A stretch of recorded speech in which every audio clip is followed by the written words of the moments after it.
of all, I don't know how they were able to storm the Capitol. We could see China continue to go on to further power because they say, look how corrupt America is. Their presidents are getting arrested. Biden came into office, and it seems like everything's just been going to shit since. That's like a super leftist dream to watch Trump get jailed. They stopped looking at people like me and started looking at honorary white folk. What is going on, everyone, and welcome to the stream. We are live here on MetaMat TV. We have our Penny Boys University crew here. We also have just joined in Crypto Sage. What's going on, Crypto Sage 26? Hey, what's up, guys? What's going on, Sage? We also have Prime Patrick and Tyler from Penny Boy Stocklers. How are you doing? What's going on, guys? How's it going? What's up? How's it going? So we got a lot to talk about today. We have, obviously with Fox News, there's some news going on with Fox News. They're looking to deal with some lawsuits with Abby Grossberg. We're talking about, we're going to go into a little bit into the school shootings as well as all the different gun rights and, all of our different views as that, of course, will be as mindful as possible when it comes to that, because I know that's relatively new. And there's a whole bunch of other stuff going on with TikTok, even in the crypto space, Sage. I know there's a lot going on with Machi Big Brother, CryptoPunks. I know somebody burned like $100,000 worth of one of their NFTs. So we'll be getting into all that, but let's get started with Patrick, because I know you were just talking about it earlier, but me and you off stream, and I actually haven't done a video about this one, so I don't know too much. I haven't done like a deep dive, but let's get into the big news, the school shootings. Do you want to quickly go over just what happened, and we'll get into the gun rights and all that? Sure. I can speak briefly on it. Yeah. It is obviously extremely fresh news. This just happened yesterday, I think it was. I'm pretty sure it was yesterday. So, of course, like you said, want to be as mindful as possible. And when talking about it, I think it's probably less important that we talk about the actual school shooting, because I do always try to be mindful when we have events like this that we're not talking too much about the actual, the glorification of the victims or the person that's actually committing such a tragedy. But really what's fueling the news that's leading right behind it. For those that don't know, unfortunately, there was just another school shooting that happened. I want to say it was Tennessee at a Christian academy. I believe it was 3 children, all aged 8 or 9, just passed away. And then 3 adults. And of course, the shooter themselves. What's interesting, or rather what's noteworthy about this right now is the person that was doing all the shooting was transgender. And for those that don't know or have been following news lately, that seems to be all anybody's talking about is transgender.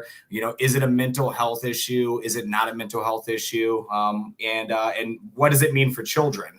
So it's a lot of it stemming from the right party and the left party, obviously talking about, what can we put in front of our children? What can be in drag shows? What can kids be a part of? And it's become kind of like a hill to die on for both parties. And it's just interesting that this happened right in the middle of all this talk. And of course, as you guys can expect, the second that the shooting happens, it's immediately, the right leaning party, the Republicans saying, "Oh, look, we told you transgender people are mentally unfit. That's why this is happening. We need to discuss this." Of course, the left leaning side is coming out and saying, "No, it's not because they're transgender." In fact, I think there's been, out of the 2,800 mass shootings that we've had in America this year, 3 of them have been caused by transgender people. So that's really less of the topic that needs to be discussed and more of the mental health issue.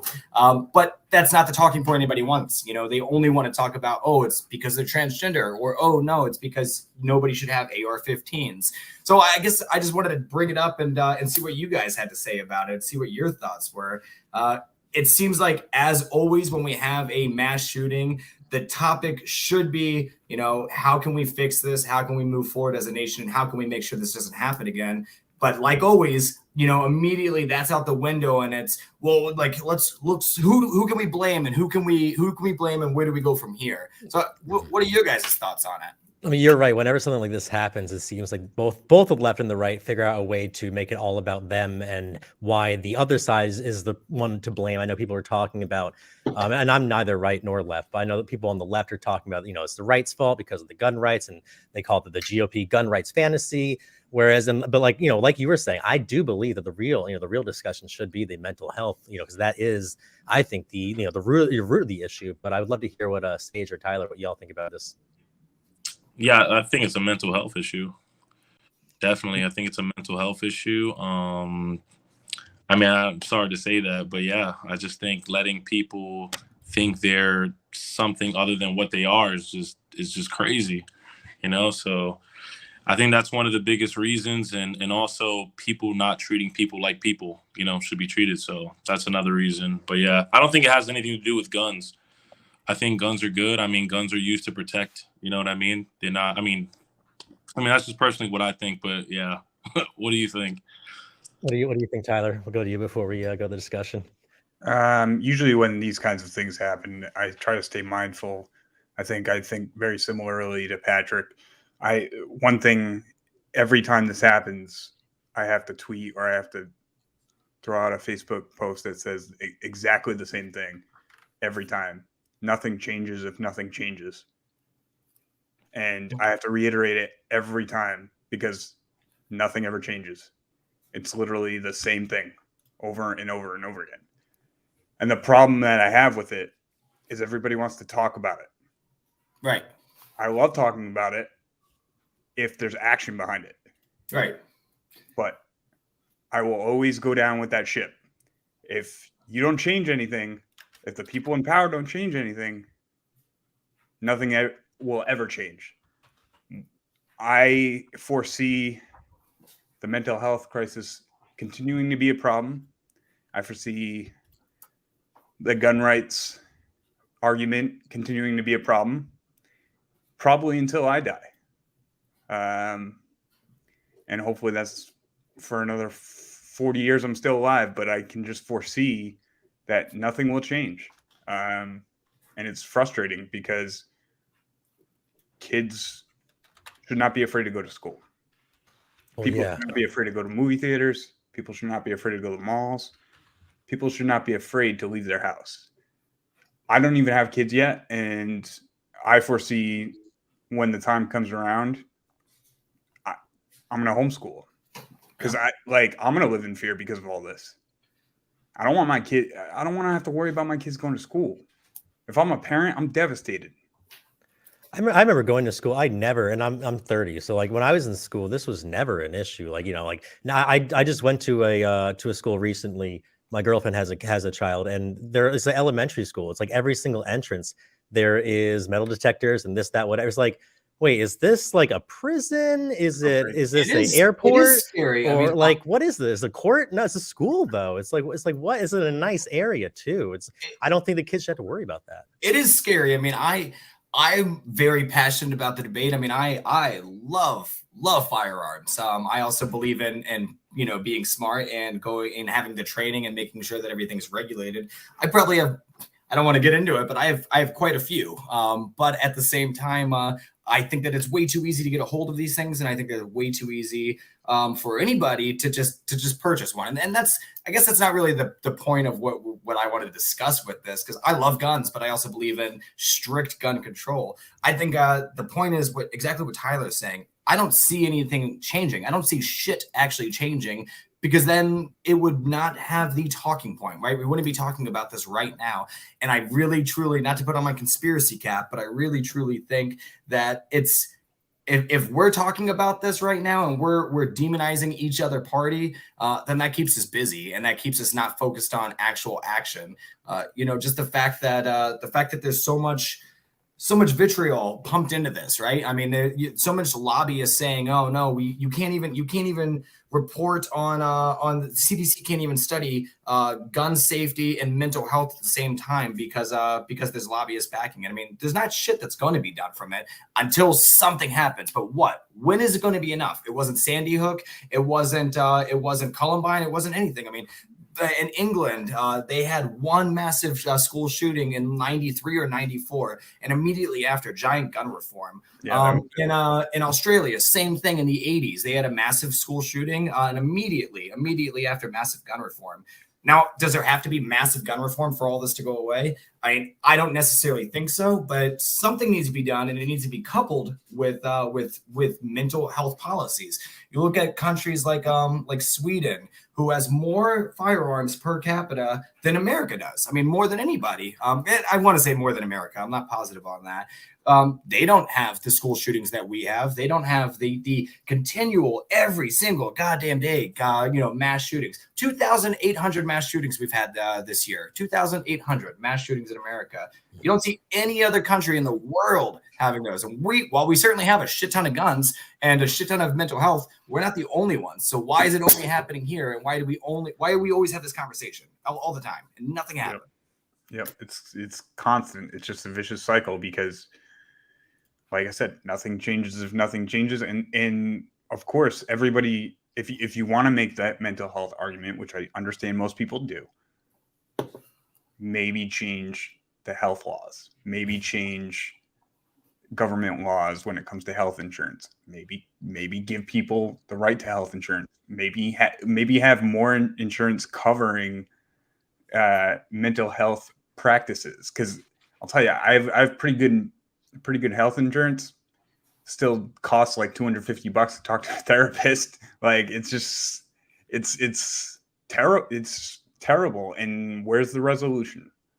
No, they definitely don't make it easy to get help. That's for sure. I don't think they want to, because again, I mean, Exactly. not to put on a conspiracy hat. I know High Indian and I will talk about this all day long. Not to put on a conspiracy theories hat, but I think a population that, and I really truly believe this shit, a population that is so at odds with one another will not have the energy or the time to go at odds with their government. And I know that sounds, some people might say, hey, that sounds crazy, but I think the fact that we can sit here all day long and say it's Trump's fault, it's Biden's fault, it's Clinton's fault, or it's whoever's fault. And we're just fighting with each other. It keeps us occupied and it keeps us busy. It keeps the drones moving. I really believe that. Well, what do you have to say to the people, like the Alex Joneses of the world who are saying that, like, oh, well, this is all, it's all lit, like, they're doing it on purpose. The government's behind it. It's all, I wouldn't even say fake, but like, what do you have to say? Because I know you're talking the conspiracy theories, and these do a lot of the times bring in new gun laws. I know just recently Biden, he announced that he was ordering the Attorney General Merrick Garland to crack down on gun sellers, which both left and right parties seem to be okay with.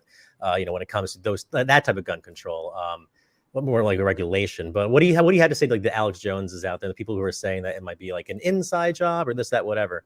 I would agree to that in a sense, and I certainly don't want to make it sound like I'm aligning myself with Alex Jones, because I think he's a nut job. I would agree with that in a sense, not in the fact that it's the government and a new world order controlling this. I mean, wealth. I think that people that are in power and people that are very wealthy prosper off of these kind of things, and they don't want to see a change. And again, I don't want to align myself with the water's turning the frogs gay. I'm Alex Jones. I think he's a nut job and he's going for the ratings, but I do think he's correct, or people in that vein are correct in the sense that change isn't going to change as long as the people that are in power, the wealthy people, and I'm talking like true power, until they start getting affected by this. And I don't see that happening anytime soon. So Alex, I know, he definitely, the nut job is definitely a term to be used for him, but he's very good at what he does when it comes to content. And Sage, I saw you over there laughing, smiling, all that. I want to hear what your take on this whole Alex Jones thing, because I know you are a very polarizing figure on the TikTok lives. There are people who are scared of you on TikTok live because of it. So I'd love to hear your take.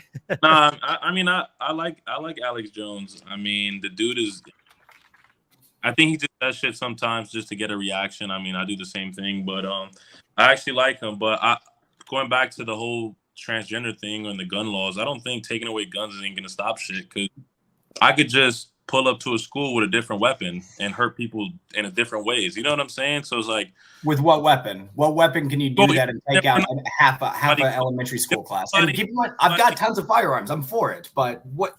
Truly think about it. What weapon is going to do that? You're not killing multiple people with a knife. You may get one. Definitely, but you definitely could harm people still the same way. I could still pull up. Yeah, harming and killing are two completely different things, though.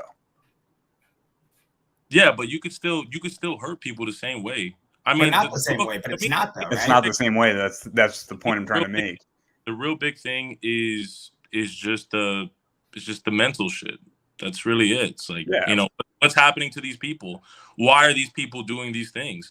Who is pushing these people in this direction to make them go into a fucking school and start killing people? Like, why is that happening? I also believe though that it's like it's maybe part of the reason that nothing ever gets done is because it's more complex than just one thing. 100%. I mean, crypto. I agree with you, Tyler. I agree with you. I think that we can all sit here and say that we're smart enough to know what the problem is, and we're not smart enough to know what the answer is. I can sit here and point fingers all day, just like anybody else, and I know what I have a 2-year-old.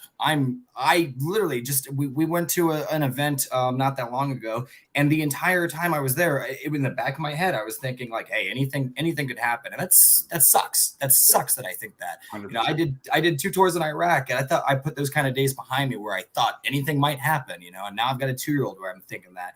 I think we're all smart enough and mature enough to know we know what shouldn't be happening. We all want the same thing. We just have a different idea of how to get there. But we got to put that shit aside and figure out like what's happening now isn't working. What's happening now isn't working. We got to try something different. The High India, I saw you popped in here. This is my favorite part of this stream is it's kind of like a Twitter space where people can like come and go as they please. But do you have it before we go into the next subject? Do you have anything to say about the the recent school shootings and all? Can you hear me? Just discussed. Yeah, I hear you. All right. Yeah, man. No, it's just sad, and it's like the first thing that happens is like people try to make it like super political, like the left side's like, oh well, why isn't the right side talking about it? And it really just they forget the whole issue. Like, why is it that we are known as a country where people just shoot up schools? Like it's not it's not a normal, like we think it's a normal thing now because it just happens so damn often. But like other countries, like it doesn't happen. Like people don't just go into schools and start blasting on children and teachers. I think personally, I love my guns and everything, but like if it would help solve this issue, like I think raising the gun limit age to 25. Like at least 25, because nowadays, like I don't have. It's not that I don't have hope for the younger generation, but I feel like a lot of them are just like mentally ill and like they're more of a danger to themselves with guns than they are with even people around them. You know, like whether it's suicide and just gun violence. Period. Like point blank. I think like once you're like 25, at least you can go in there, and if you want, to get a weapon to defend yourself, shoot at the range or something like that, or go hunting. Yeah, but the only exception I'd make to that is people with like military experience. Like if they joined the army, signed up whenever they were 17, 18, they were properly trained. So that would be that exemption. It would be a perk of just, I guess. Or people that play a lot of Call of Duty. Those guys get everything they want. You're talking about me. I play a lot. There you go. You got your pass. You're good. But no, you brought up a really interesting point, though. About the fact that this isn't normal. Like I was saying before, this wasn't happening back when I was in school as often as it is now. And like you were saying, the kids nowadays are a little bit different than we are now. They do have this social media. We're talking about TikTok, being banned and all this. Like, do you guys believe that maybe like social media, this new age of of short form content, just all this stuff might have anything to do with this? Because guns aren't new. Guns have been around this whole time. Automatic guns were around when I was a kid too. But it looked like that is one of the big differences that these kids have is social media. You think that might have anything to do with it? Whenever it's become such a like an occurrence that we just basically group all them together. So like, I mean, if you take this last one, like I would say social media had a big part to do with it, and just Tennessee, they like there's been this war in Tennessee, like with one side not wanting children to be able to have like gender reaffirming surgery and stuff like that. They recently just passed it in the courts to where if any doctor that would perform that type of surgery on a minor, they'd lose their license, go to jail, go to court, and all that. And I feel like the person that did the shooting, the murder, I feel like politics played a big role in breaking his psyche, like, and ended up doing some crazy stupid shit like that, which sucks because that's immediately what is being bid onto immediately. I mean, Marjorie Taylor Greene immediately was like, "Oh, hey, there." And they will. They don't. It's not like they care about those children. They care about shit. They care about the opportunity to just blame the other side. And so, I mean, there have been mass shootings, where the person wasn't transgender and stuff like that. So, yeah, no, it's obviously that's not the issue here.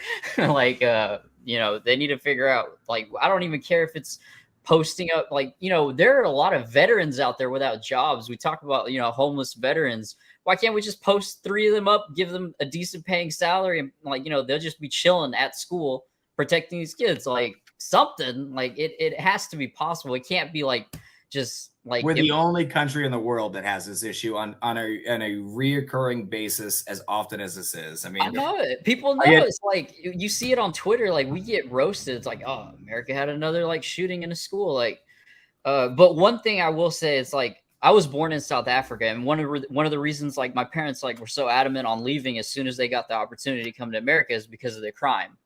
And like, you know, nowadays, if you see it recently in the news, they're talking about South Africa. It's like, oh, crime is like so bad, but crime was bad back then when we left too. So it's like, no matter where you go in the world, like these like bad things will happen. Like there was another family that left South Africa because of crime. They moved to Australia, you know, just for their daughter's sake. So that way she would grow up in like a safer environment. She ended up getting shot in a mall shooting in Australia. And so it's like, you know, you can't really escape it. It's tragic, but like we do have this problem where schools just keep getting shot up. It's frustrating as hell. No, it definitely is. And I want to bring it up to the next topic because I know that we can definitely get into this next week as well. So there's probably be some more news when it comes to this.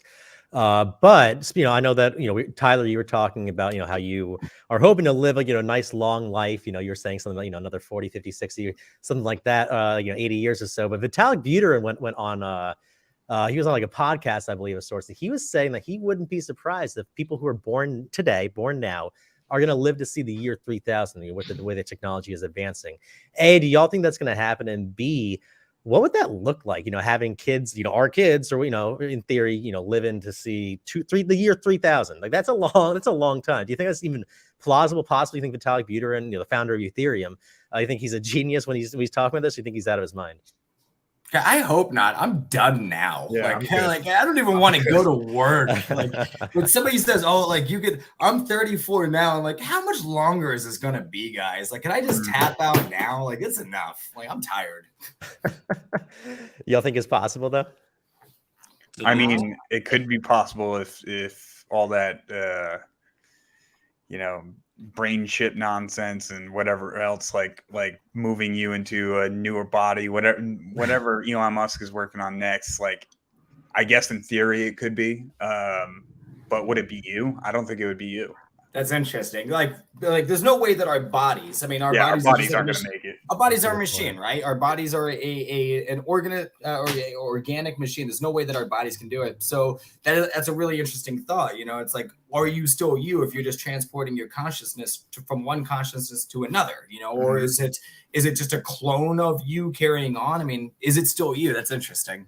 I mean, the other thing I'm curious about, actually, before I get to that stage, I want to hear what you have to say about this one. I saw you you were smiling. I mean, shit, if it could happen, I'm with it, man. I love life. I love living. So shit, if I could live till 3000, shit, why not? You know, you'll have a whole bunch of NFT projects by the year 3000. If that's the case. So if it could happen, I'll definitely love it if it did happen. But it'd be interesting. It is kind of crazy. I mean, I don't know if you guys ever seen that one Netflix show, Ultra Carbon. Yeah. Where they actually use these different bodies as sleeves, and they just kind of take their consciousness, move it into a sleeve. I think something like that would be dope. I don't know if it's possible though, you know. And do you think it'd be available? And like the other question that they were all asking is like, do you think it'll be available to everyone or just the rich? Like, are the poor people not only going to live to 100? No, you're not getting access to it. If you got money, yeah, definitely. But is that going? So if that would happen, like, so that's cool. I love thinking about and talking about that kind of stuff. So if we talk about generational wealth now and wealth inequality, would this live forever or live 1,000 years? Would that help break the barriers between wealth and equality, or would that just make it go even further? I mean, would it just be people continually to hoard all of that wealth? I think interesting. I mean, I go further. Yeah. What's that? I think it would go further into the wealthy would just continue to get wealthy. Like, yeah, I agree. Time in the market, right? That's what they always say. Warren Buffett always said famously, time in the market. So if you can stay in the market for 1,000+ years, and only the wealthy can actually transfer their consciousness to the new body, they'd make it a long time. So then I'm down. Yeah, no, I'm down. Let's end this shit now. Like, I don't need that to happen. I'm with you, Patrick. It's like I think vampires. I'm tired now. I mean, no, it's definitely good. It definitely would be interesting if you know, however they decided to do. I know there's that one movie, I think it was like Justin Timberlake was in it, where like you have like the amount of years like on your arm, time, right? I remember it was dope. Yeah, I'm just I like you were saying, Pat, I love thinking about like, oh, like how would this work? What's it going to look like? But like, Tyler Peterkin's saying this might not be something that, you know, we're going to be making movies about. He's saying it might be something that happens sooner than later. So what's his theory? Is it that's the first I'm hearing about it? Like, is it a transfer of consciousness, or like actually the human body can last? I didn't actually. I watched the clip because I was on TikTok. I didn't see the full podcast, but I was curious to see what, you know, what his actual take is on that. You know, putting it into a different body.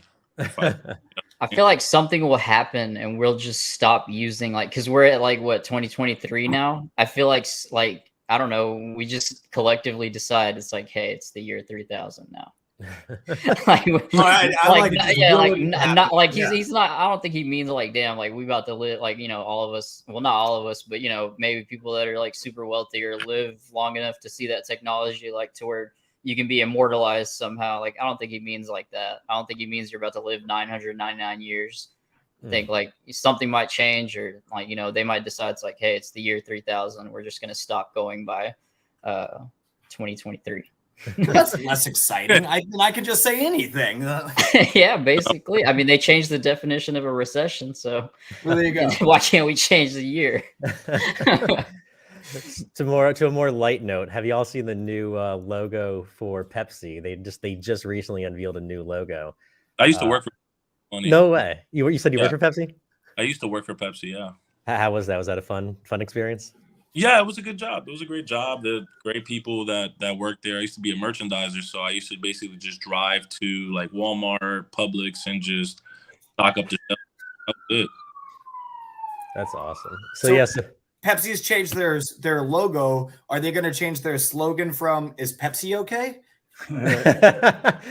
Well, I know like the main reason they're doing it is not because like they look or this, that, whatever. Apparently, they want that zero sugar on the bottom to be like one of the focus parts. I guess they think that's going to be, you know, the next big play for you know, cola companies or just soda companies in general, is the whole zero sugar. And apparently, because the old logo right here, you can see it's, you know, it's that globe with the Pepsi in the bottom, or typically it was on the side. In like the 90s, I believe the Pepsi was inside the logo. Whenever people were asked like, "Hey, can you draw Pepsi from the logo from your, you know, from your head, you know, it's like just off the top of your head," everyone drew it with the Pepsi inside the circle. So instead of like hating on it, the company's like, you know what, everyone wants it that way, so they decided to do it. So now we're gonna be pretty much just be seeing all the zero sugar is gonna be the big talk of the town when it comes to Pepsi. Was it Pepsi or Coke? I forget who it was. They came out with like clear Pepsi or clear Coke or whatever. No, that was Pepsi. Yeah, that was Pepsi. All right. Didn't they also change like their they had just recently changed their formula to have like no sugar, and then nobody liked it, so then they came out with clear Pepsi. What was the story behind that? I don't know. All I know is Pepsi's always doing some extra shit. It's because Coke is always doing extra They even released their own Coke's not doing extra shit. Coke's just chilling, being like, "I'm Coke. I'm OG." Like Pepsi's always trying to get into the news. Like, didn't they have they have an NFT project too? To be fair, who doesn't have an NFT project? There's an interesting theory. And then they had that shit with Kendall Jenner. Remember where she gave like the cop a can of Pepsi? Yeah, she beat and just ended like police brutality all of a sudden. Yeah, that was huge. You know, we were just actually speaking of NFTs, and we won't do the whole stream of NFTs. I know we have two NFT influencers down there, the High Indian Crypto Sage, but there was a pretty big scandal. There is a pretty big scandal going on Twitter. Have y'all heard about this whole the DeFi apes of the Machi Big Brother and Shill and Villain and all that? Either of y'all? Real quick, yeah. I took a quick read on it. Yeah. I read the thread. Apparently, this guy Machi Big Brother, he's been like a part of, according to the allegations. Of course, we don't. Right? Yeah, 10 rug, like apparently like 8 to 10 rugs between crypto and NFT projects. Like, but he, you know, apparently he's a big deal, you know, in the Web2 space. He's had some success in, I believe it was the music industry. But yeah, so apparently he has a pretty bad history when it comes to these projects, and he's just recently. I haven't been tuning in too much, but I know that Shill and Villain has this daily Twitter spaces. Shill and Villain being a big time NFT influencer. He has a whole bunch of followers who are very, very committed to him. And they were just basically shilling this one project, DeFi Apes. I don't even know what did it end up. Did they like delete the Discord? I don't know if it's a joke or if it's real. Did y'all have any insight on whether or not this is like a legitimate scam or not? No, I haven't even heard until you send me the link and stuff. Yeah, I didn't even know that was happening. But this is like normal, like this is like an everyday thing in the NFT space. Everyone making these projects, not delivering, rugging, just a normal thing in the You say NFT. rugging? Yeah, Rug pull. That's when you pull the rug on them. Oh, on your yeah. investors. Yeah. I'm hip. I'm with it. yeah. I mean, this is like an everyday thing, so it never shocks me when it happens, right? Where people get hyped for these projects and expect all these things out of it, and then they get rug pulled right after. It's just like, what'd you expect? I don't think there's anything right now in the NFT space that actually has really, really good utility. I mean, what it really comes down to is there's a lot of just NFTs out there where the utility GameStop's is like about a to do an t-shirt. NFT tomorrow, right? Is that I think I heard something about that. I do love me some GameStop shit. So I I'm like- pretty sure that they're doing some like an NFT announcement or something tomorrow. You can like add it to the list of all these other companies. They can't even get their shit together, so why even buy their NFTs? They can't even. So it's like they have to shift and do all these extra things because like GameStop's just failing. I think the only thing that was hype about GameStop was probably when the stock ran up, and everybody made a shit ton of money. Nah, Well, I think mean, just GameStop, last quarter, yeah, they showed They just crushed it. They had revenue, like they were net positive, like in sales, like The first What are they? quarter they've been profitable. in a brick long and time. mortar stores and online, bro. Like Yeah, homie. they're doing Come on, man. great. I love me some GameStop. I still go to GameStop. Like I hate to say it, but I don't know if I it's do. just yeah, do too. exactly. Like, and there's got no reason I should be going to GameStop because everything's digital. I could just get an online copy, but for some reason, 100%, yeah. I still find myself in a GameStop for some Because reason. it's something about holding it, right? I mean, like Yeah. I got the Switch, the PS5, And they the have Xbox. more I got than them all games, at too. the store. Yeah, I they don't- got. I mean, you go there to get little like action figures. You go there, you get The Funko T-shirts. Pops. And Pokemon cards, and they even sell sports cards now too. So yeah, and there's still this whole generation of people. It's like, yeah, we can get a lot of these games digital, but sometimes like that last Pokemon game that came out on the Switch, like I was like, I'm gonna go get the physical copy. Like I don't want to have it digital. But yeah, Interesting. Yeah. I buy everything digital. I'm gonna be 100 with y'all. Everything's Well, digital. I don't own a single. digital thing. but I come from like a resale background, Yeah. so like I have Well, so like you Dragon guys Ball might- Z Budokai Tenkaichi 3. Like I bought that thing for like I don't know, like maybe like 80, 120 bucks, like with the manual and still everything. Right now, if you hop on eBay, it's like worth like 350. So like you guys are all crypto guys and looking for the utility of this. I know I'm very admittedly not a crypto guy, but one of the things that they're trying to do is the resale value in the crypto world. So let's say that like High Indian, you go out and you buy a game digitally, you beat that game, and now you no longer play it. Now, unlike a physical copy, you can't resell that for a smaller value. So what they're trying to do is basically say, hey, you buy this game digitally, we'll issue you a GameStop coin or an NFT or whatever. I'm not sure exactly how it works. We'll issue you that. Now you can go on a crypto marketplace and you can sell your digital copy. It's got a blockchain to it, so it's tied to you. You can sell it to somebody else, and now you can receive that crypto. So it does have a utility behind it, and it'll start But the encouraging key- people you have to. to tell somebody hey, else. yo, that sounds dope. Dope as shit, right? GameStop forever. But I imagine that they're going to take such a large transaction fee because it's Oh, that's the GameStop. thing. I have no idea. That's about the extent of my It's like knowledge. whenever you buy the newest PS5 for $500 from them, and then turn around like a couple of days and try to sell it, and they'll be like, "Yeah, we'll give you $50." That's honestly, Pat. We should turn you to an NFT influencer, Pat. That was a good pitch No, on GameStop NFT. That was, dude. You had me sold. I was I like, was like, okay. So instead of having to go to GameStop to sell my games, like I'll just go sell it, like resell, like anything else I would, like Why NFT not? wise. Why not? Exactly. Then you can get your wallet hacked and lose all your games, and it'll Stop be you great. watching, hire me. I got you guys. That's pretty insane. But No, that's yeah, that's no. like interesting. DT. All right, so Sage and High Indian, we all three of us have been part of. I'm assuming I'll just talk for myself. Many a rug pull. I've been rugged by so many different people. Whether it be people who, well, actually for me it's less rug pulls and more so just people who had great ideas and then it stopped at the idea that the follow through wasn't quite there. There's a lot of great ideas in the NFT space. Everyone has ideas, but no one knows how to make the ideas actually a reality. They just know how to pitch it, go on Twitter, pitch it, and then once it actually sells out, they're like, all right, well, sorry guys, I didn't know what I was doing.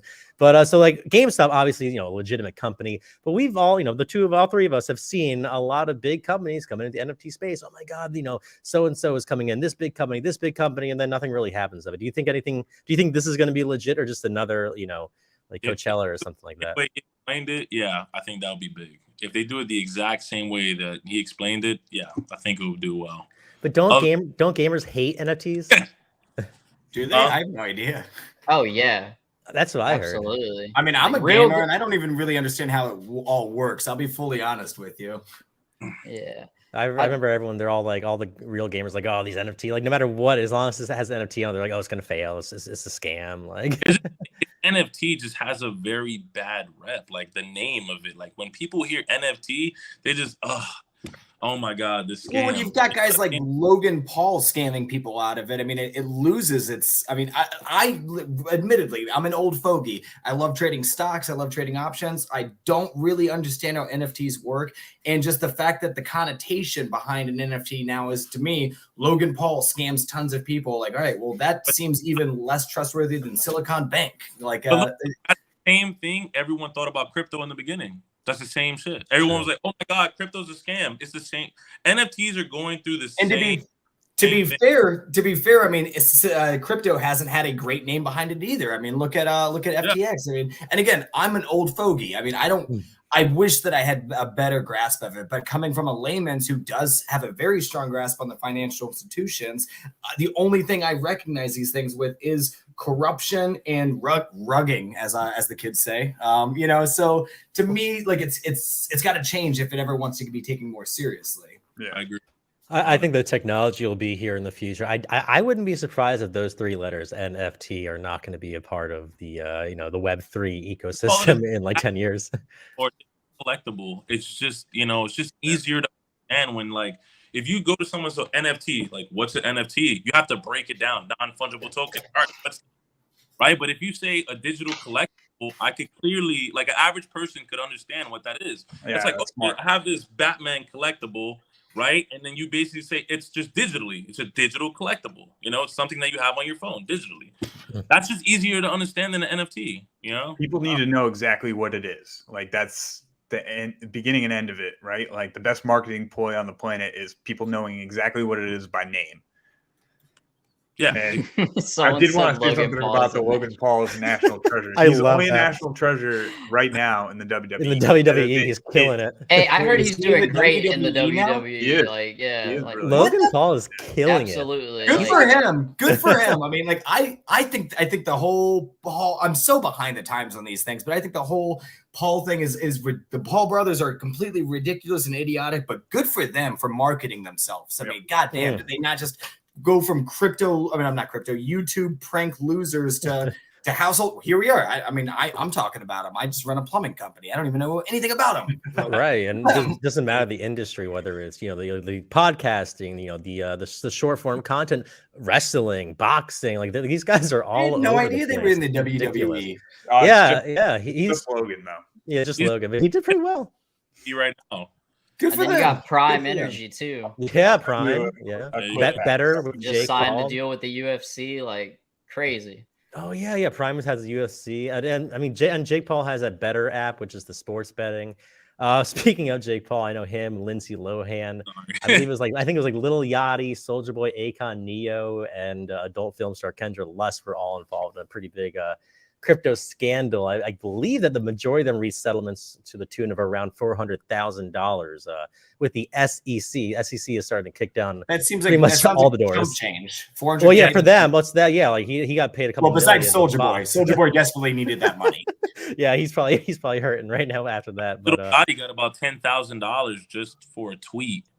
And then I think Jake Paul, for a retweet, he got $25,000. Now the SEC is charging him $100,000 fine just for that $25,000 retweet, which is crazy.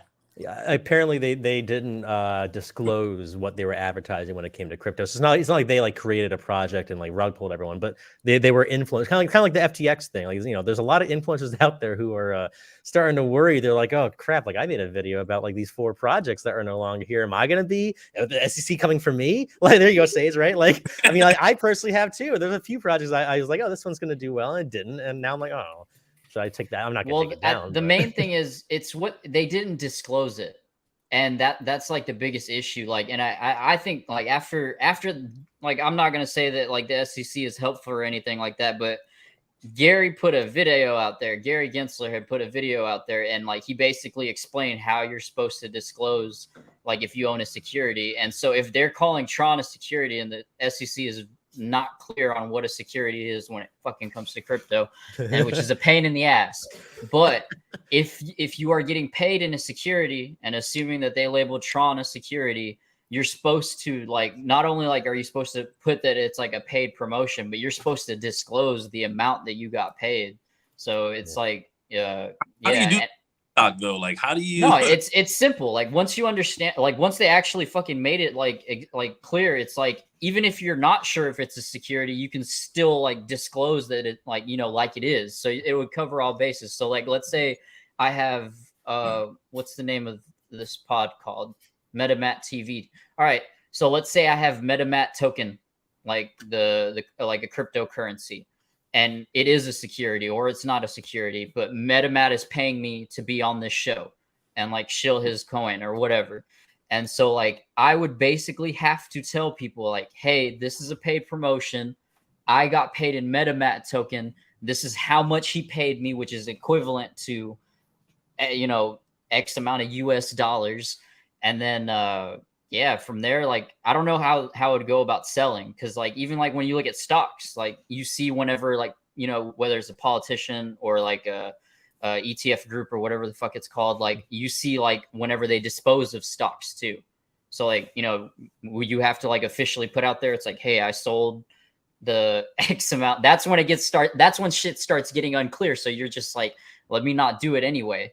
But you know what I mean? Like it's all dependent on if you're getting paid regardless, you need to disclose it. Like paid, sure. Like this is a paid promotion, or you know, yeah, ad, like, you know, you have to put that it's an ad and make it very clear that it's an ad. But like if the SEC is gonna label any NFT or a crypto token as security, then you have to take that further step and be like, yeah. No, and I think there's gonna be a lot of cases coming up, or potentially a lot of cases coming up with the SEC. You know, with NFTs, if they are going to be looked upon as securities, there's a lot, and I know this for a fact. There's a lot of insider trading going on right now in the NFT space. I mean, when it comes to the stock world, you know, if someone has to market a stock, they need to let everyone. First of all, they can't buy it. They're not even allowed to touch it with their portfolio. That's insider trading. Meanwhile, you have all these other influencers who are getting all this news, you know, before anyone else, and they're putting in their videos and they're going and buying the NFT. That's insider trading when it comes, you know, in the real world, in the Web 2 world, or you know, not in the NFT. I think it happens. That's the biggest thing. Like, not only does it happen in stocks, but whether it's like a crypto or an NFT token, it's like if you're on the founding team and you know, like you're about to pop some big shit off, like there's no way that you're stopping from telling family members. Like you saw the Coinbase person getting sued. Like they knew what tokens were getting listed on Coinbase, and Coinbase has a slew of shitty tokens that they've put up there. And it's just like, why are they up there? But like you have to like think like, are they insider trading? Like, and then you got the US accusing CZ, which is like the biggest thing this week. Like they're saying that Binance had like, you know, certain accounts that had data on users and like what, like, you know, they were longing and what they were shorting. And then, you know, with God knows how much liquidity they had, they could fluctuate the market and like, you know, liquidate them. But CZ just put up the $4 sign, you know, saying that they're footing them. Like it's hard to trust CZ, and it's hard to trust the US government at this point. It's just like, are they attacking CZ because he's just a successful person, or is CZ actually doing some like, you know, shady shit? Like, and why not both? Yeah, exactly. And it could be both. Like, you know, who hasn't done some shady shit in Web3? Like, you know, whether it's FTX and like the only people I seem to trust was Coinbase because it always works. But then you got the people that were doing the insider trading. It's just like, yeah. I'd say rule of thumb, anybody that's got that much that much resources behind them, that much wealth, they're probably doing some shady shit to get there. But the thing is, they do it everywhere. It's like, yes, like crypto has a bad rep with it, or Web3 does, but it happens in the stock market. Oh, it happens with everywhere. Politicians. It happens in, like, you know. I mean, it's a fucking meme. Oh, sorry, it's a freaking meme. You're good. This isn't Penny Boy Stock Alerts YouTube. You can swear. It's a fucking meme. It's Pelosi, Elon. I mean, it's everybody. I mean, I think anytime you're going to have a way to garner wealth and a need to keep that wealth, there's going to be some shady shit behind it. Yeah. And I'm all for it. Let's fucking do it. Let's make some regen trades. Daddy wants to get paid. Right? we need liquidity in order to make that money, right? Right. The exit liquidity. Speaking of exit liquidity and just losing money, I know Prime Patrick, you used to do your what was it, the Prime Patrick confessionals every week or something like that. We would talk about, because there's a lot of influencers out there, especially in the finance world, who want to talk about how much money they made and how good they are at trading, and follow me and you'll be a millionaire. But like, the reality is, a lot of us traders who do this full time, we lost a lot of money at one point. A lot of money. We've all made mistakes. I want to go around the circle really quick. What was the biggest one that you can think of? Patrick, we'll start with you, because I know you used to do this on a weekly basis. Yeah, so for those that don't know, on Penny Boys, I used to do a weekly, Prime Patrick's Confessionals, where I was just so tired of people always bragging about how much money they've made and all the success they've had, but never ever sharing the losses that they've taken, which makes people that have taken those losses feel frustrated and intimidated. So I like to share that stuff. Like, I've made a lot of money. I helped buy my second home off of stock trading, but I've also lost a lot of money. And I would say, my name is Prime Patrick because I do a lot of option trading for on Amazon. Previous to their split, when a single option, like a call or a put, might be $2,000-$3,000, I would buy 5 to 10 of them in one go. Very often a 0 DTE, meaning it expires today and it's going to change in value very, very fast. And I had made one trade one day where I had bought easily maybe about $50,000-$60,000 worth of these contracts. And within minutes, I was down like $20,000. And this is when me gambling, this is me doing a system that I had done over and over and over and over to great success. It's how I got a name for myself in Penny Boys.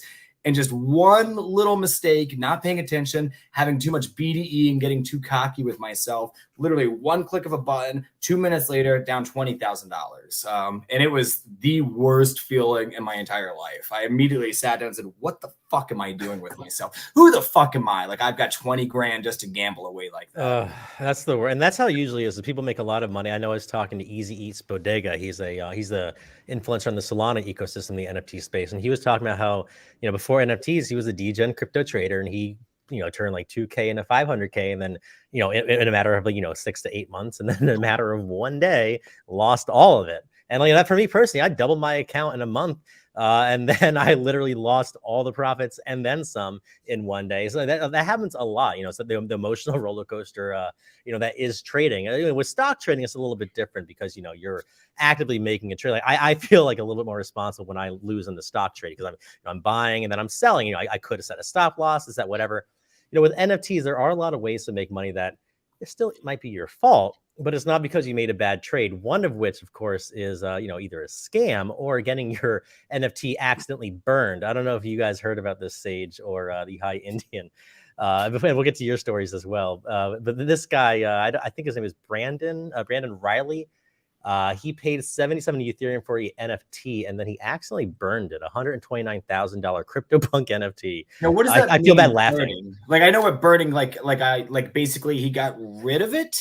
Sage, what's burning? I see you laughing over there. Yeah, so he basically burned his NFT. It's gone. Or did he send it to another wallet? Right? Was it on OpenSea?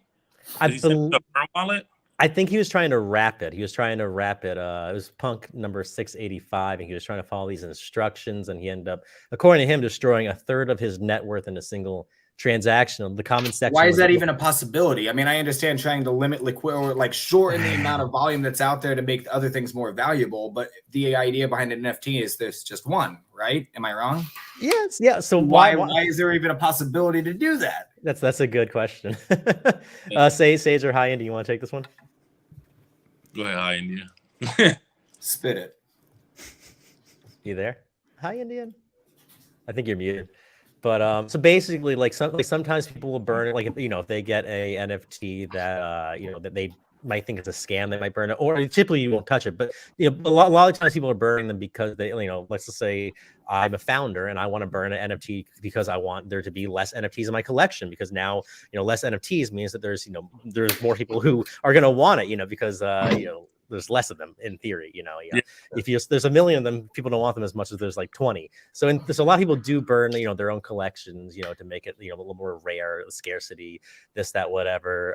But what do y'all think about this? The comment section was half and half. There's the people who are like, oh my God, I'm so sorry. And there's the people who are like, you're an idiot. And then there's the people, who are like, what are you doing? Having a third of your, because like he said, I slipped up destroying a third of my net worth in a single transaction. Do y'all think that you should be putting? Because Prime Patrick, we teach about diversification and high Indian sage as well. I'm sorry. Can you insure an NFT? There's stuff out there that exists, like kind of, but it's not what you think it would be. Like there's no way to insure something that's so volatile. I'm just trying to see is there any way to motivate this, or is this guy just that dumb? This guy's that dumb. If you don't know what you're like, crypto is already a mess. Because you have to be at least a little tech savvy. You have to know your way around a computer a little bit, or at least like through a mobile app. And one wrong click, whether it be a Twitter DM, a Discord link, or hell, something in your email. You click that link with the same browser that you have your little wallet extension with, and you're out of there. So anything that you have can get drained. So I think the person, I feel bad for the person, but he was trying to do something. No one even scammed him out of it. No, I believe he was trying to stake it. I think he was trying to he was trying to wrap it. Wrap it, yeah. But it's bad on Yuga's part too, or I think it's Yuga that owns the CryptoPunks now. Yeah, now they do. Because they don't have a UI for people to do it. It's like basically instructions. So that's rough though. Sucks to suck. His goal was to put it on this like NFTfi.com where he could yield around 7% per year. He made it very clear that he wasn't trying to do this to sell it on Blur. He wanted to make this as Forever Punk, and then I guess in the process he burnt it, which means sending it to a wallet. So this is another address, sending to a wallet which basically does not have a private key. They're basically just one-way wallets. It comes in and never comes back out. So he literally it's like taking 129,000 car and just like purposely take 120,000 29,000 in cash, dump gasoline all over it and set it on fire is what you've done. Man. And not just that bad, also let it be that public, not like, oh, I made a really that's stupid the thing. mistake. I'm not 100% sure, but even if he didn't want to make it public, it would have already been found out. Oh, because the blockchain would they'd notice a CryptoPunk move, and people are just eyeing that shit, and they'd be like, what the fuck? Why did this CryptoPunk just get sent to a burn address? Right. Now would that make the other ones that are out there, you call them punks or whatever, are they more valuable? There's one less one that can be sold on the market. So does that make the other ones more valuable? It can. So let me ask this. I'm always trying to figure out a possible motive. So let's say that this guy who burned that, could he have owned a certain amount of these other punks, and then burning this one increased his value so much on these other ones that it was worth it? Not $129,000. There's a good amount of CryptoPunks, but now that you say that, shit, he could be ducking taxes. Harvesting losses. That's He's like, one way I to lost do it. 1/3 of my net worth. Damn. That's a lot of money to be. To put 1/3 of your net worth into one asset. And this isn't a thing that he's been holding. Apparently, he bought it 2 weeks prior to doing this. So this is a relatively new asset. He bought this thing 2 weeks later. He freaking burns it and loses. Has anybody checked on this guy and make sure he's okay? Does he need a hug? Hey, that's the thing though. It happens every day. This guy was able to take 129K loss. Some people may have saved up 12K and end up losing 9K off a bad link or just doing something that they didn't mean to do. So it's literally a daily thing. You hear it all the time. Bored Ape Yacht Club holders are prone to clicking links that drain their wallets for some reason. But then again, people are only watching because Bored Apes are actually worth something. So then you think about, dang, what about the people that don't really own that many valuable assets that are probably just getting drained out of $100, $200, all the way up to this amount. Like it's like if you think about how much money has just been lost to either Oh my scams or stupidity or just like accident, like oopsie doopsies. So many people, That's a big like you're oopsie-doopsie. saying, just Yeah. they slip like a finger slip, and like I want to oops, say just it's pulled. like who knows? It's probably like $1 trillion at this point because like Hmm. sending it to the wrong address, sending it to a burn wallet, getting scammed. Like oh man, it's just so many bad ways that it can happen. And there's only like one smooth way for it to happen. all because we wanted to buy a bunch of JPEGs. That's why And then- I only buy moon dicks. I mean, they seem to have really good value. Pat. He's the one that got me. So crypto you know what the moon space. dicks? Everyone was talking about moon dicks and penny boy stocklers after I bought one. I was like, I "Look don't at know this cool anything thing." about moon dicks, but Matt and I, for the longest time, be like, "Yo, what's the moon dick value at? Where's it at?" And you're like, I talked about moon dicks so much that my wife was like, "What the fuck is a moon dick?" I'm like, I don't know, but I want them. It just look cool as shit. It's like an owl. That's It's just fun to say, moon dick. Hey, have y'all seen the first Bitcoin ordinal? Well, like with actually, the inscription #1? you know what's funny, really quickly off because I just want to finish up. The Vitality Growth is that guy's Twitter handle. If you go to his first tweet, I guess is a pinned tweet. Apparently, that CryptoPunk I'm just reading now got resurrected on the Bitcoin ordinal as a Bitcoin, the first ever CryptoPunk to be burned to an ordinal. I'm still not 100% sure what all this Bitcoin ordinal stuff is. So, High Indian, what does that even like? What does that mean? He's basically saying that he burned his Bitcoin, or he burned his CryptoPunk on Ethereum, and now it's I guess revived as one on Bitcoin, which is kind of basically like what Frank did over at DGods. Like they had this burn event or something like that where they burned a bunch of DGods. It was like 500 of them or whatever, and like he basically brought them back on the Bitcoin chain. But I mean, anyone brought them back. it isn't even brought back. You minted an NFT on the Bitcoin chain, like, and it's a lot like it's way more complicated than just minting an NFT on Ethereum or Polygon. And that already sounds complicated. You've lost. Yeah, no, but yeah, no, I could literally, I don't know if like the blockchain can show the the transactional proof behind it, but I could mint a if I had the technological capabilities, I could mint like an inscription on Bitcoin and literally have just click saved as JPEG and like put it on there. So I don't know if it's like I don't know. You think it's worth anything on Bitcoin? Like he didn't make his money back by putting as it much on as anything, as much as any other like inscription. The image of him burning it and mint that as an NFT, and then boom, he'll get his money back. I don't know. Probably would sell for. I'm not gonna lie. Like Crypto Sage was like, "Fuck, that's a good idea." Sage gets it. Sage knows those memes sell. Like, I'm an NFT influencer now, guys. Anything funny looking. I mean, there was even one where they were like standing there and they were like using scissors to like cut their dick, and that shit took off. I don't know if you guys remember seeing that, but that took off heavy. That's scary. I remember the God hates NFTs. I remember like the NFT NYC last year. There was a bunch of people putting picket signs like, "Oh, God hates NFTs. NFTs are for the devil." This, that, whatever. So then, of course, like a day after, maybe like even an hour later, someone made a project and it did so well. Like people, it's like Dogecoin. Like they love to run. Their project is actually still like holding though. Yeah, yes. And like that. I don't know, like because then it brings you into like there's a lot of people that say that they kind of just pump their own NFTs. And so then you got that, and then you got that aspect of the market, like manipulation. But like holders want a high floor price, so like sometimes I feel like founders are incentivized to like sweep the floor. BitBoy Crypto used to tell people like that he did promotions for. It's like, all right, you pay X amount and you sweep X amount of our NFTs off the market. So it's pretty weird. Mean, but hey, what I was saying, the number, like Bitcoin NFTs have a number, and the first one, like #1, I think it's on sale for like 1.25 million or something like that. And I thought that was pretty crazy. And like I don't know, I feel like someone will end up paying that much for it just because it has a #1 on it. It's like remember the first ever tweet that was sold as an NFT for like it was like $1 million. Just like that Jack Dorsey, right? Jack Dorsey, yeah. Then the end of the guy who bought it, I think and like these numbers could be made up, but he bought it for like let's just say like 1.2 million. He ended up like trying to put on auction, and like the most he got for it was like $3,000 or something like that. Like it's cool being the first. Like after that, it's like, I don't know. Like I'm not gonna buy. It's a piece of history, and then that's about it. But, Yeah, yeah. It's No only one wants worth as that much shit. as people will pay for it. Exactly. Did anybody get any NBA Top Shots or no?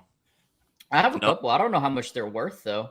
No, I they bought ain't them worth. a long time. I bought them a long time ago. Like that was probably like the first NFTs I bought, but I didn't know they were NFTs. Dude, I made that's a the goal. I'm not even gonna lie. I was in it early, and I mean, I think a LeBron.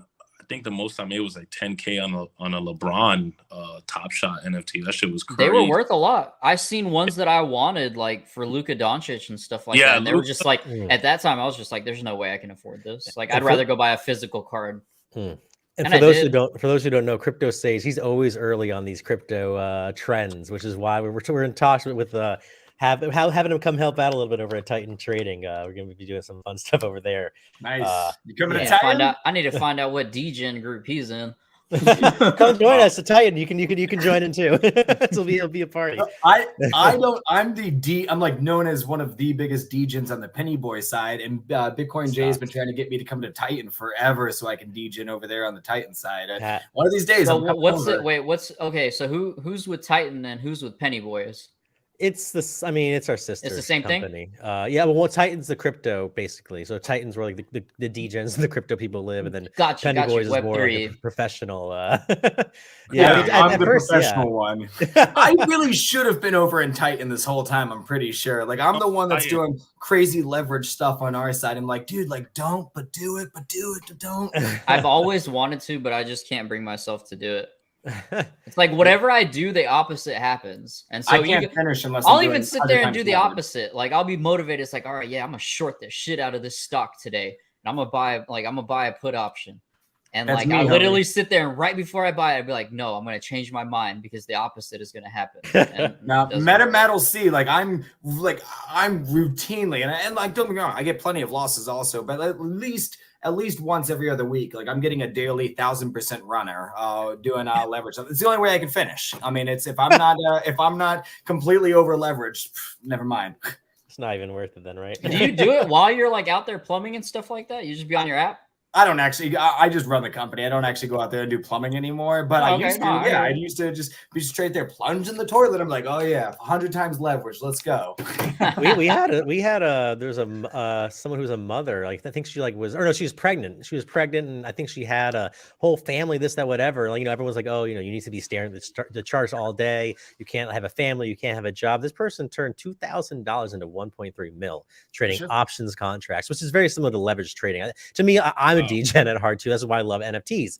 Very high, high risk, high reward. Options very, are very so high risk. cool though. I don't know why. I love options Because trading. that's where the money is. I mean, that's where I got started with options, and I made a lot of money really fast, and then I lost almost all of it. So and then much trading options. I lost so much, and then all joking aside, like I got serious about it. I was like, I'm a compulsive guy, where I was like, I refuse to fail. Let me figure out what happened. And so I made a bunch, lost a bunch, and then I just sat there and became a student. And all I did was study. And after a couple of years, I was able to like buy a second home and to afford all the things that I have now. And I actually started trading full time a while ago, and only stopped because my wife was like, "Get the fuck out of the house, go do something." So then I started up with a new plumbing company. I love it. It's a blast. Patrick, you have your own like channel in the Penny Boy stock? I do, yeah. I'm where you do call outs and stuff? Yeah, I sure do. I don't do it quite as often as I was a few months ago, because I started up a new AC and HVAC, new HVAC and plumbing division, which kind of took some more of my time. But yeah, no, for about a year, that's all I did was I did two or three weekly streams, and I did call outs, and I'd share my alerts, and we had some really, really good ones. Mine were known as like the degens, where it was, hey, it's either going to do really well or it's zero or hero. And lotto. Yeah, basically. But most of them worked. Well, I mean, we had there was like a 1 week trading period where I had like 4 1,000% runners. I mean, that's Those are what I my was kind of doing. plays. That's man. yeah. I can trade stocks if it's gonna. I can't swing trade. I can't just do like like waiting around for 10% in 3 weeks. I This use is not an who I am. Acorns account for that. Like I just because I can't be trusted. That me too. Like Exactly, I get so bored and I get Yeah. emotional. It's so easy. I send to. $25, $50, or $100 a week or something like that, and I don't even know what my stocks are invested in. But You know what I yeah. started to do once I recognize like the type of trader I am, because I can be a very successful trader if I'm not like if I'm not being left to my own emotions. So what I started to do was I created multiple different accounts. So I've got like 4 or 5 different accounts. One for swing equity, one for swing options, one for retirement, and then I fund a YOLO account every single month with like 1,000 to 1,500, and that's my YOLO account. If I blow it all in the first week, I don't refill it until another month, or I just keep making money on it. So I'm able to feed my beast, get that BDE energy going, and still have some fun with it while letting my retirement plays make passive income for me, and being safe that way. Now I can still get that rush that I desperately need, but I can be a lot more safe about it. I mean, no, I mean, it's true. And all the time, he talks about recovery, and he says like, for him personally, he's like, I took all that and I put it into trading. I took all that stuff I was doing it negatively. I put it into a positive aspect. And for me personally, I was using all that negative, the negative parts of my emotions and my, about my trading psychology. And I was like, oh, these are all negative things. I can't trade because of that. And I realized that that's not the case. It's just really learning how to manage those emotions and using them to your advantage. And now I do, same like you, I have a YOLO account. And I have my other account as well, but I have my YOLO account. And without that YOLO account, and I used to thought like, oh no, you can't YOLO. I'm a stock trader. We're risk management. No, you can YOLO. Just don't YOLO with like that CryptoPunk guy, 1/3 of your net worth. That's all. Yeah, don't do that, or do whatever. I mean, have some fun with it, whatever. Yeah, and then go burn it. Oh my god, I still can't. I used Robinhood for my YOLO account. Yeah, okay. And then I use TDA to like actually like try to invest in some stuff. And I've got several accounts, and like some I don't even want to look at. Like I've got TDA for my retirement. I got Robinhood for my dailies. I've got Webull for my SPX. Which if you want to see some DGen stuff, join me for some SPX trading. We gotta do some live trading, all of us. I think that'd be a lot of fun. Yeah. They need we need to, I don't know, Wall Street Bets, TikTok, all of them need to come together and just like find a stock and, pump it. That was GameStop. We did it. That's true. Yeah. I missed out on GameStop. I got to ride AMC, but I saw it like a couple of my friends even were in GameStop. Like, watch GameStop tomorrow. All joking aside, I don't know which way it's going to go, but I do see a lot of volatility happening tomorrow. They're releasing a 10K. They're announcing their NFT. I believe it's their NFT, but they're doing something with that space. There's a couple of catalysts coming out, and typically with GameStop, you see a couple of different things happen. So you see a big catalyst like earnings, which just happened last week, where we saw a 50% run for it.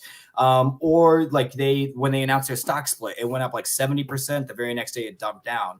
The thing with GameStop is it's going to be extremely volatile one way or the other. I don't like to guess. I'm a shitty guesser, but I'm really good at reacting to it. So what I'll do is I'll wait to see which way it's going to shoot, and then I might grab a YOLO put, a YOLO call, or whatever have you. But then I'm starting to look at other things. So I don't know if crypto is quite the same, but stocks tend to trade in a basket. And when GameStop is launching off, so is Bed Bath & Beyond, which is ran by Cohen, also same guy. So is AMC. So is CEI. So is Clove. There's meme stock baskets that typically run in the same fashion. So when GameStop starts to run, that's when I'm looking at these other things, going, all right, I might have missed that, but I can catch that rocket. Or that thing's going to start coming back down soon. Let me grab some puts and scalp it. I mean, you don't need to trade what you're trading. You don't need to trade what everybody else is trading. You can trade what's trading in a similar pattern, which I imagine crypto is probably similar to. Oh yeah, like Dogecoin runs, you'll see SHIB run with it. Absolutely, and those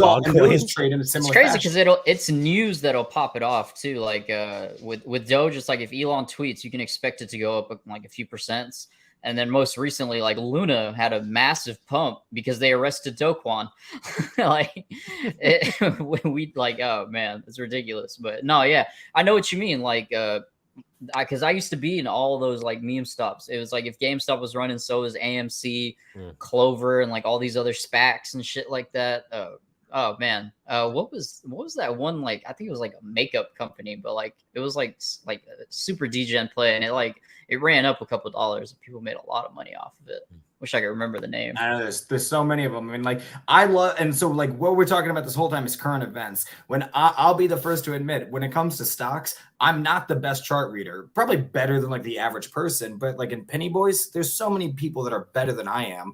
I'm not the best with reading charts, but I am good with cycles and I'm good with current events. So there's just in the same vein where some meme stocks start to run, others are also going to follow. Same thing with like Trump. If you're looking at Trump news, you got a couple that are going to run in the same channel.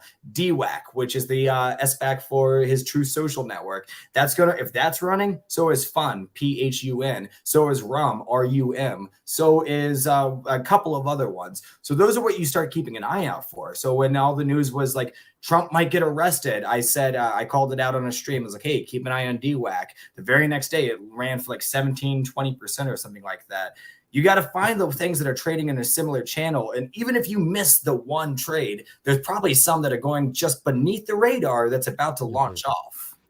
It's all about like just like with NFTs, all the derivatives that start running when like that one project goes.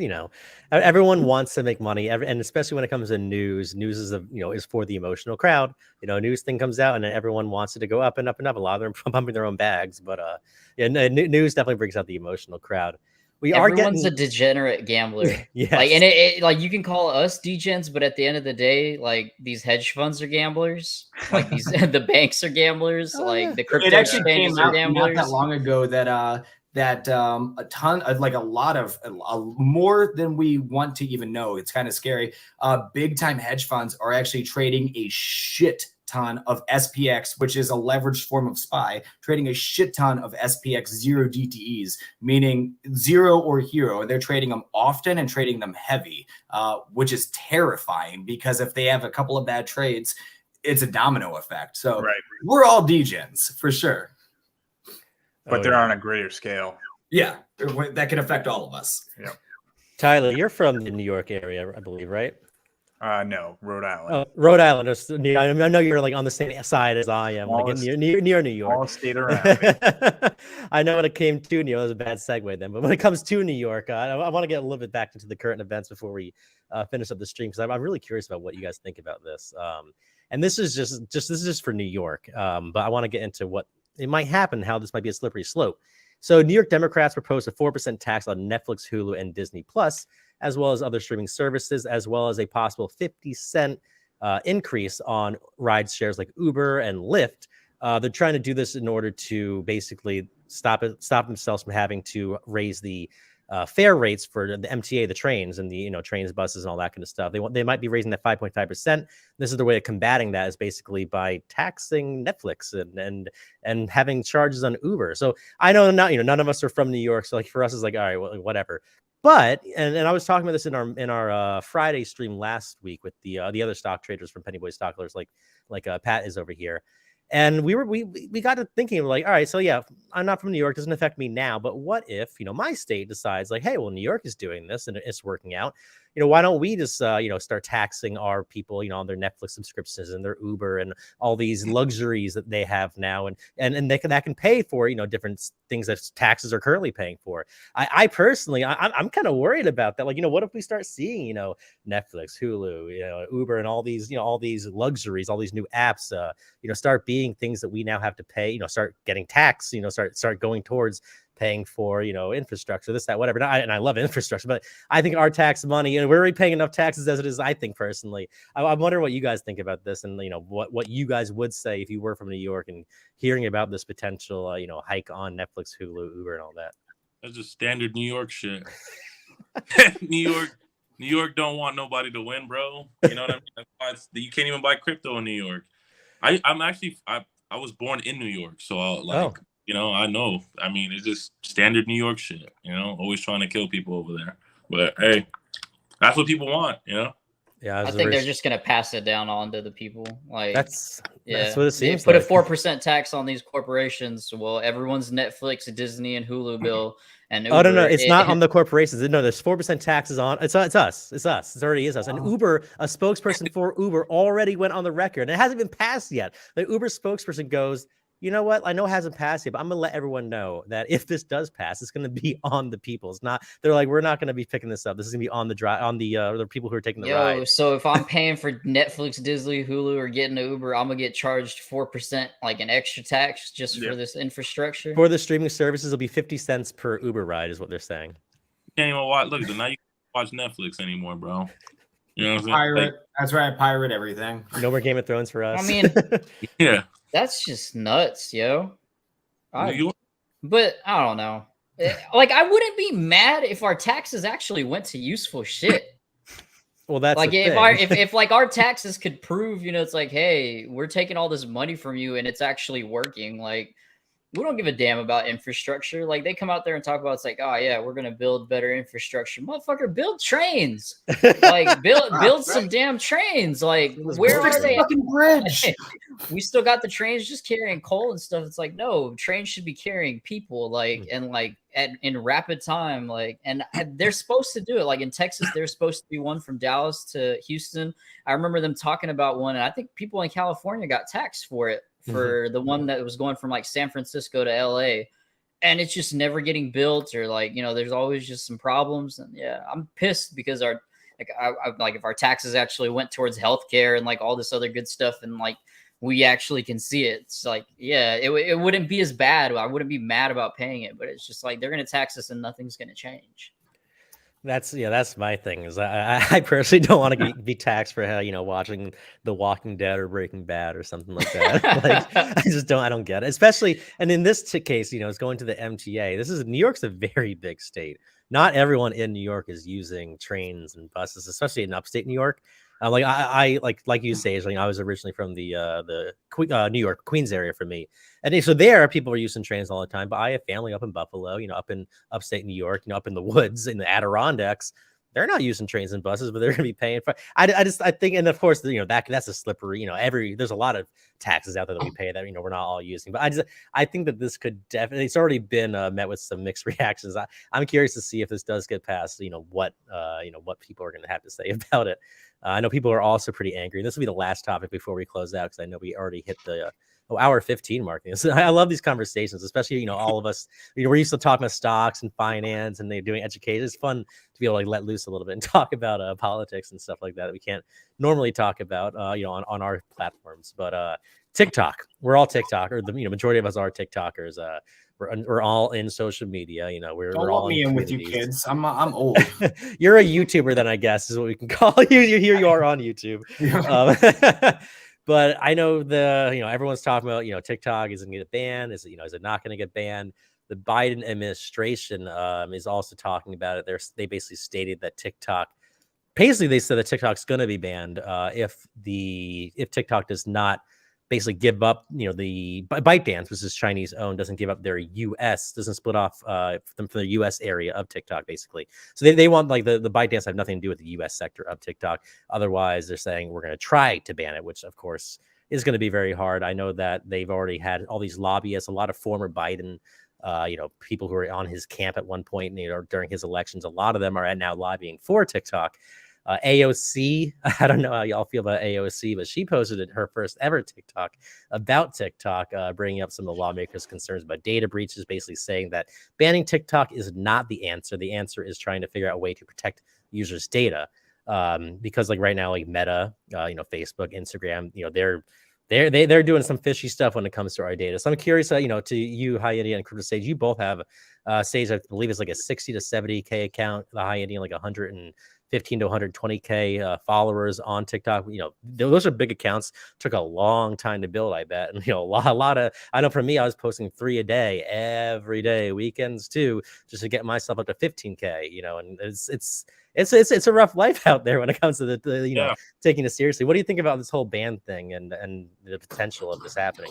And where would you go? Is it going to be Kick? There's that new one. I forget what they call it. There's so many clone apps, but I don't think that they're gonna ban it. I think TikTok has gotten too big for them to ban it. If they do, like, oh well, like, so be it. Like, you're gonna go to Clapper? Have you heard of Clapper? I've heard of that. It's just I've heard of that, but no, I mean, I think it's just, they're just blindsiding us with other stuff like that. It's just That boogeyman. bill, I don't know if you guys saw that bill, like that, like, the actual bill that's banning TikTok. It's not just doing that. It's like, man, I have a screenshot of it. So bear with me because it had some pretty scary. Oh, in it, I think part of it was saying that you can get banned for, or you can get fined and imprisoned for using a VPN to access banned apps in the United Really? States. Yeah. Oh wow. So that's a whole big fucking other thing. I mean, that's Oh, some wow. law. Yeah. That's some And serious it law. wasn't just that. Anyone that's deemed a threat or something. Okay, here it goes. That's some log rolling bullshit. It gives the wow. government the ability to go after anyone they deem as a national security risk, at which they can access everything from their computer to video games to their ring light. It's just like it's almost like they're doing the Patriot Act all over again. So Yeah. like they'll ban TikTok in the process, but who knows how much it's going to change other social media sites and just apps in general. It's interesting. Yeah, like it's been like an ongoing war for like the longest because What was I don't know if you Zuckerberg guys first? I don't know if you guys used to remember, but ads used to be so on point. Like I used to remember like talking to my little brother about something, just talking to him. Then I'd check my phone, I'd scroll through Facebook. Next thing you know, I'm seeing an ad of it. And so they did tighten down on it. Like so, Apple came out with their whole allow app to not track me and stuff like that. So like our data is just so valuable because it drives what we do. It determines the things that we buy. It lets us know what we're thinking. Like, and so I think that stuff is like digital gold. Like, that's the thing that's worth the most. Our data. It really is, like email lists and stuff like that. Like just stuff like people pay an arm and a leg for data. You're not kidding. Mhm. And I think America is just completely driven on who's getting access to that data and how. Like, and When it comes to like these new apps like Kick, Clapper, I know for you, High Indian, Sage, being influencers, Tyler, I know you've been in the influencing game as well as on the editing side as well in a professional sense for a long time. So you definitely understand like media, the ins and outs of it. I'm curious, when these new alternatives come out. Because I remember when Vine when Vine came out and when TikTok came out, I was like, oh, it's going to be nothing. This is some stupid like alias. It's just like Vine. They're just trying to be Vine, and then it ended up blowing up. How do you like? What do you do when it comes to these new apps as an influencer? Like, are you trying to get in on all of them to because it might be the next big thing, or do you just kind of wait and see? Because I know I'm looking at Kick. I know I see Bark Meta. We were talking about Machi Big Brother and Shill and Villain. Bark Meta's in on that group, and he's doing really really well on Kick. He like past Aiden Ross and stuff like that because he was in early. So I'm curious, like what for as influencers, do you guys, when you see the next big thing, do you guys try to hop on it, or do you think it's just not worth the time invest in case it doesn't work out because there's a million of them out there? If you have the time and the dedication, you do it because you know it. And that's how I noticed like about TikTok. It's like, hey, I'm gonna try this shit. Like during the pandemic, like everyone's just like, oh, I'm too old. And like, I'm not about to download that little kitty app or whatever it is. And I'm like, I was like, okay, like I'm gonna go ahead and hop on this thing and I'm gonna start making videos. And it blew up. Like, maybe not like insane, but that's the thing. Like once you see it and you notice this trend, like Kick, like you're noticing people hop on it. Once you notice these big streamers like Aiden Ross hopping on there, and like they're still so early. Like it's still like brand new. And so you start seeing people like change once certain apps just aren't performing the way that they are. Like a lot of people went on Twitch to see raunchy stuff, like and especially gambling especially. That was one of the biggest things. So when Twitch got rid of gambling, like no one wanted to, like that was what people wanted to watch. People either lose a lot of money or make a lot of money. And so Kick has it. You can go on there and you can gamble your ass off and stream to your followers and stuff like that. So I don't know. I try to like pay attention to it, but it's just like if I have the dedication and time to actually hop on there. Like Right, people like if you're really in the space, like you notice people that are on niches, like whether it's like a tech niche or product reviews or stuff like that, they already know too. Like they don't talk about it, but most of them already have a Rumble account. Like a lot of people like us, like we're thinking that Rumble is like this crazy red pill, like YouTube, like, where you can just go watch Alex Jones videos and like all the stuff that you normally probably get banned for on YouTube. So you can hop on Rumble and see that. But then you also notice it's like, there's like these people on YouTube that aren't into politics, aren't either on any side. They're opportunists. Like they see another platform where they can make money, which is the ultimate goal. like of being a content creator sometimes. So like, yeah, you're going to take you already have the videos, you're posting them to one social media site. As well. What's the harm in posting it in another and potentially getting paid for it? If you're not trying new things and putting yourself out there, I mean, you're not going to grow. You're going to get left behind. I mean, I'm not very savvy when it comes to these things, but I've ran multiple businesses. And while it's completely different media, I mean, it's the same concept. I mean, there's been so many times where I've seen people go, well, I'm not going to do that because what I'm doing is working, or I don't need to do that because that's bullshit. That's that doesn't even make sense to me. And then a year's time, in 2 years' time, everybody's doing that, and now you're left behind and you're trying to catch up. If you're not growing, if you're not learning, if you're not staying hungry, you're going to get left behind. That's just how it is. And sorry, Matt. No. One thing I always say, there's always going to be something else. Always. There's always going to be the next thing. So, and we've seen it in a very short period of time. I mean, my fiance and I were just talking about MySpace yesterday. Like, that kicked off social networks, but it wasn't that long ago. It really wasn't. And it's just, there's always going to be the next thing that you're going to be able to take advantage of as long as you attempt to take advantage of it. Yeah, I mean, you have to be nimble. You have to absolutely be nimble, but also you have to take advantage of situations when you're able to. And I just think that one social media network after the other is just new opportunities. I know Facebook still has its place, but I think once these other platforms kind of shoved it out of the way, you start to see where all the ad revenue started going. And, you know, obviously Facebook still has its ad revenue generated, but people are targeting TikTok, people are targeting Instagram way more in terms of just like attention. It's just all there.